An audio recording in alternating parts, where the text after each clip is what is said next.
right, there we go. Greetings. I am going to share my screen with everybody and start this call off. Let's see, that's not the one I want to do.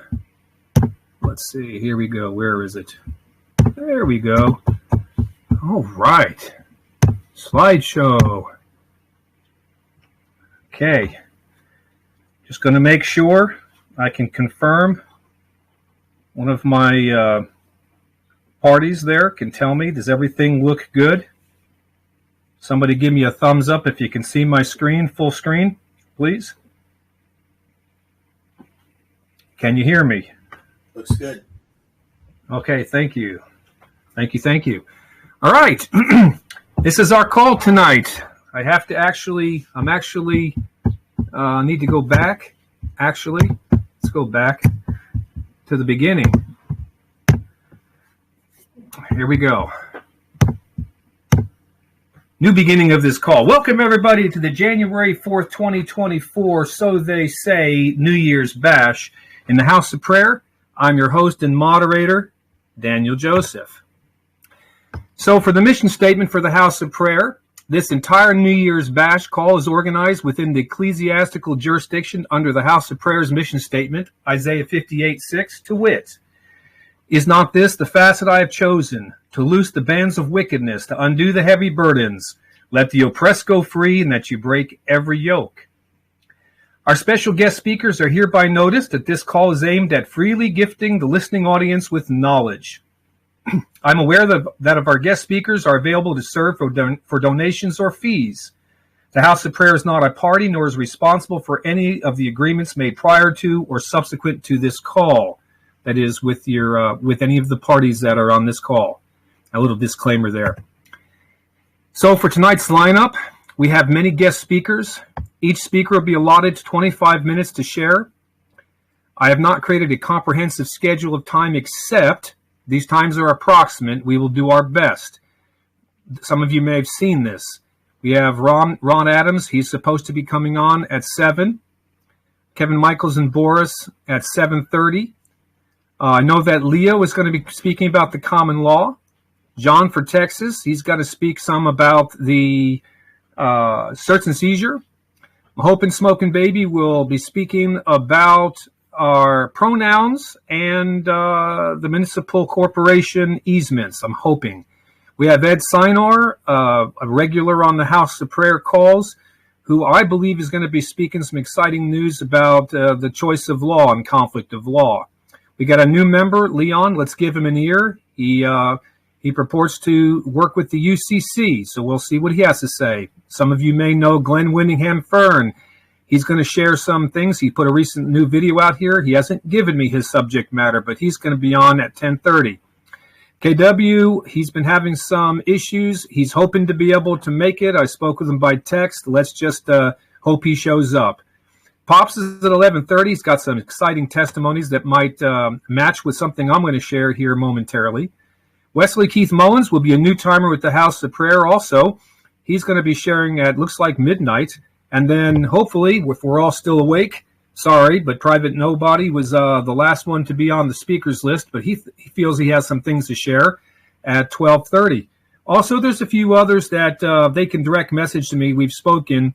And at any time you feel like you want to jump into the lineup on this New Year's Bash that we do just once a year, you're more than welcome to hit me up by private message. I'll keep looking back. Of course, wait until after I'm done with my lineup at 7 o'clock and then hit me up. Each special guest speaker will be called upon by me to share with the listening members of the House of Prayer. I will alert each speaker at the 25-minute point so they can, quote, wrap it up. A recording is being made. I will create an index of speakers, their topics, and the location within the recording that their topics appear within the recording. You know, I'm just getting tired of somebody handing me a 3-hour video and say this was really good. Then I have to listen to 10 3-hour videos in a 24-hour period of day, and I can't do the math. It doesn't work.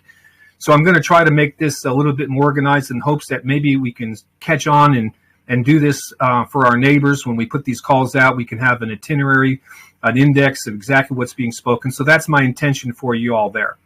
And it'll be posted on this Telegram channel for replay. We have some expectations. Mark from Minnesota was one that said that he's on standby. If he has something to share, he will direct message me. I'll make a slot available for him to speak. I know that his emphasis has been studying banking. I've communicated to Randy Keltland, Lex, Rob Ryder, and Derek Gonzalez. They've been invited. I don't believe they've seen their Telegram invitations yet.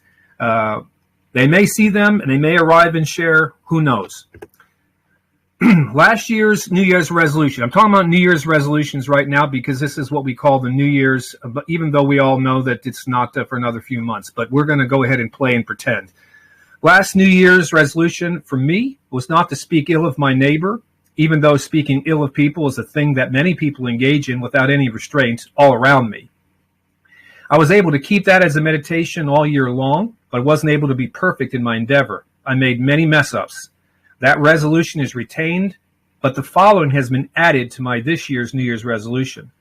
I've resolved to control my emotions.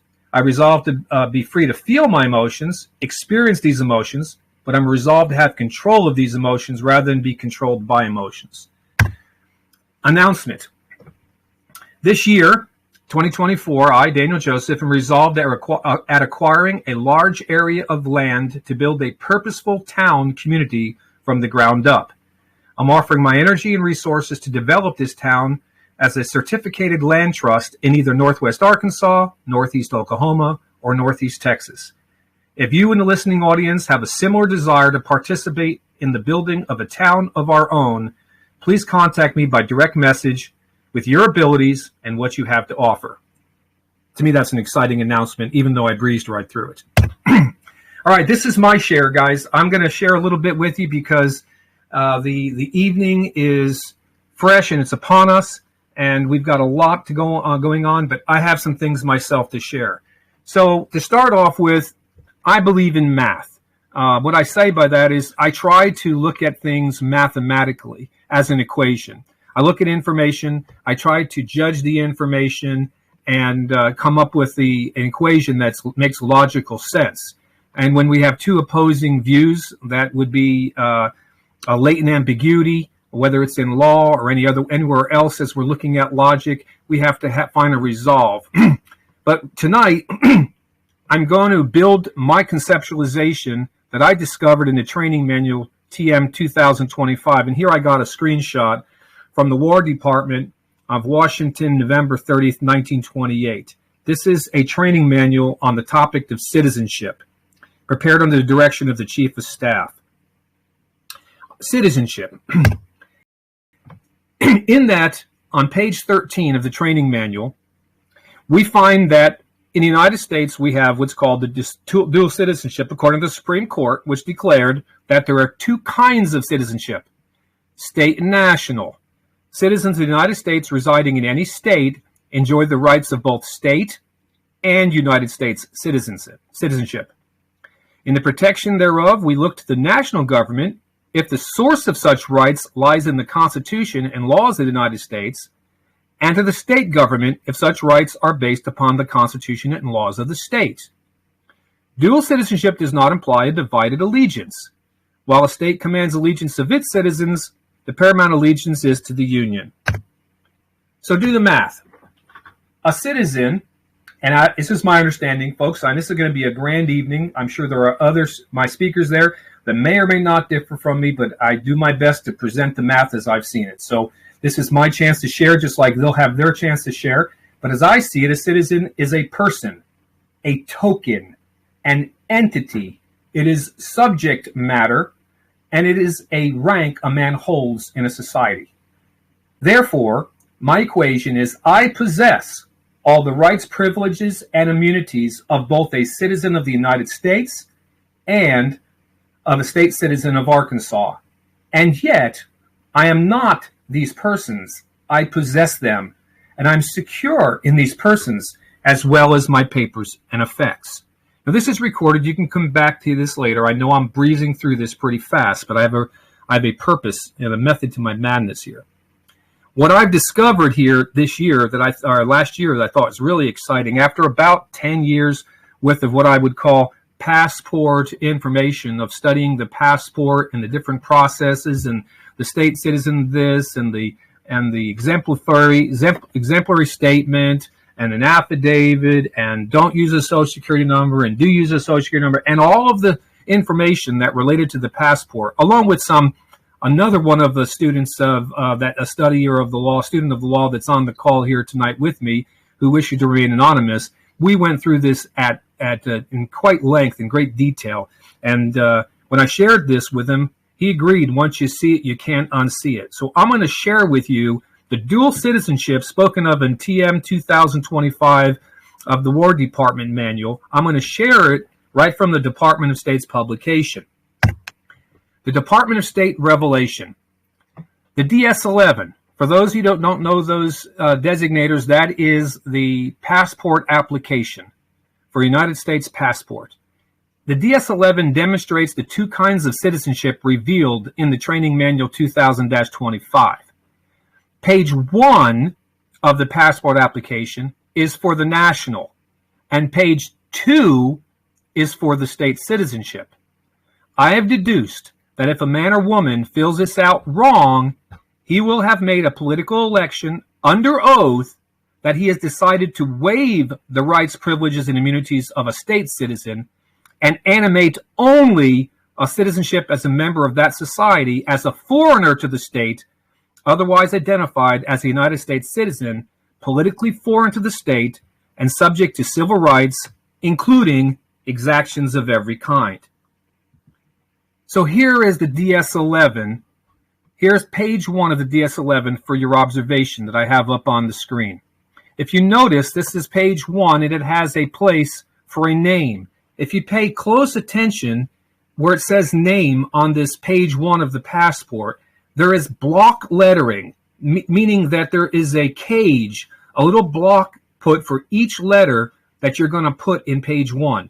On the whole page 1, except for these little spots that are out here that have many people have claimed to know what they are. I don't even think it's relevant to what I'm speaking of right now, and though some might disagree with me. But outside of an email here and this one spot over here to the right, these are blocks for the name. It is my contention, it's my belief, it's my persuasion, and what I'm sharing with you is this is the place where the national of the United States is identified on page 1. And there, notice over here, there is a birth, place of birth, and a date of birth. In my persuasion, that is the birth of the organization, the entity. It would be registered approximately 12 days after the day that you were kicking and screaming. That is the name of the national and its birth. When was it birthed?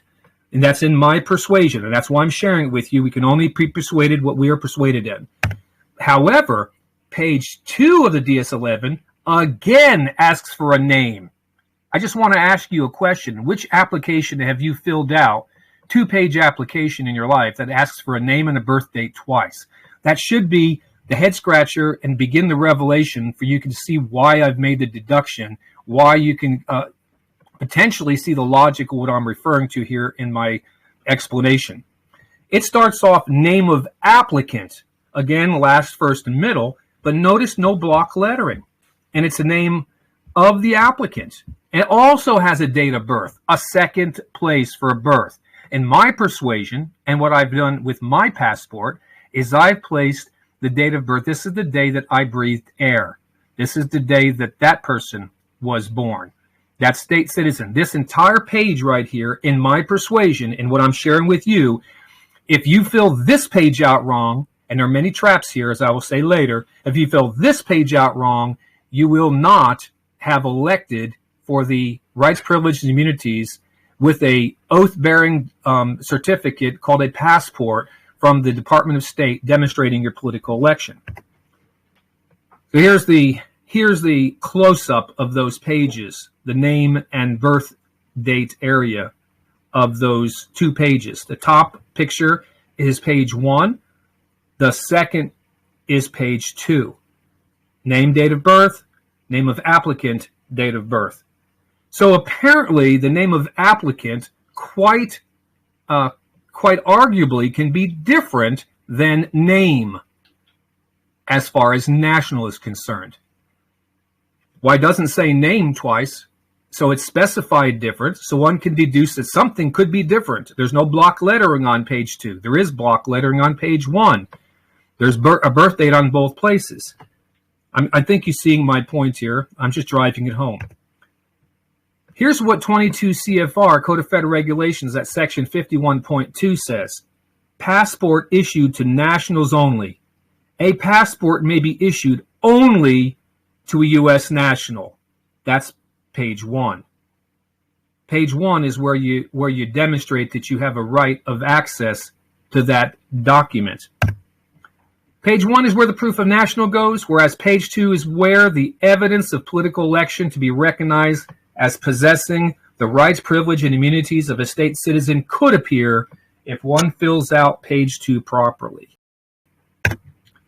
If one has done this wrong, one could simply lose their passport and apply for a replacement, fill out what's known as a DS-82, which is if your passport is expired or you've lost your passport, you can fill out a DS-82, and then you can fill that out with this proper understanding, realizing that you made a mistake when you first filled it out, and it's a codicil. It's your most recent act of your will, meaning by your own pen, by your own hand, and you properly fill it out. So page 1 gets everything that belongs to the name and its birth date, the date the organization was organized. This block lettering area gets the proof of a national. Nothing that belongs to the national or nothing that is property of the federal person goes on page 2. And that's the trick. If you look at page 2, you'll notice that there's a couple of ways you can fill out page 2. If you're unaware of the differences between the two persons, there are traps. Page 2 is where you have the right to travel. Notice there are no blocks. You can travel freely, no restrictions, no cages between the letters. Just like the difference in the two citizenships, there exists no block format. Free and open highway to place the name of the applicant and his or her elections. My opinion, my encouragement, govern yourself accordingly and choose wisely. If you wish my help and assistance with any of this or anything related to this call, here's where I may be contacted. Some of you may know me from the previous House of Prayer calls that we put on. This is a tradition, by the way. We used to use free conference call, and now we're using Telegram. And so this is a brand new format, brand new location for us. And we took a sabbatical. I took a sabbatical for making calls. Last year, I think we only did 2. And this year, I plan on having more calls.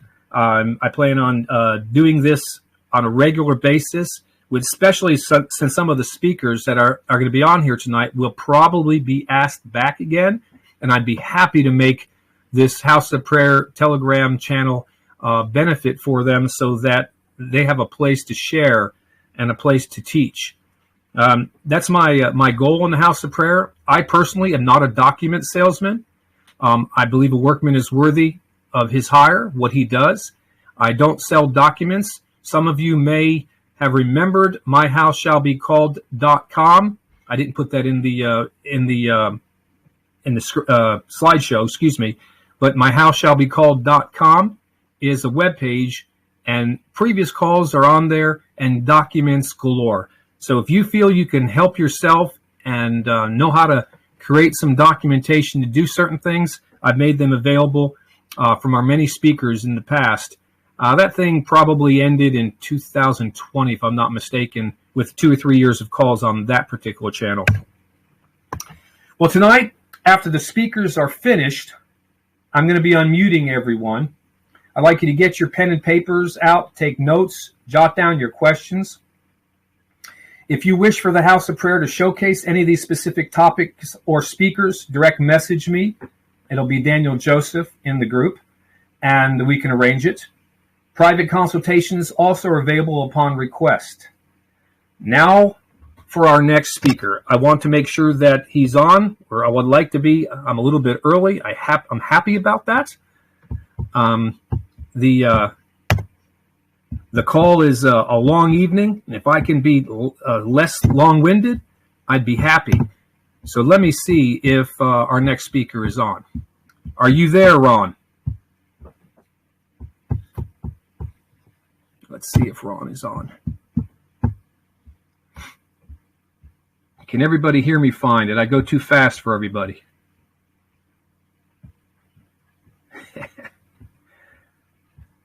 Let's see. Let me find Ron.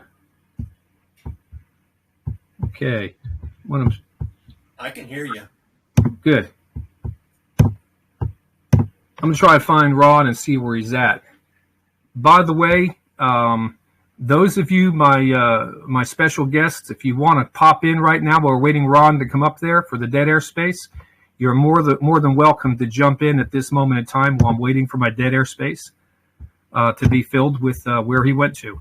Here he is. Ron's on there. Oh, you know what happened? Ron was never added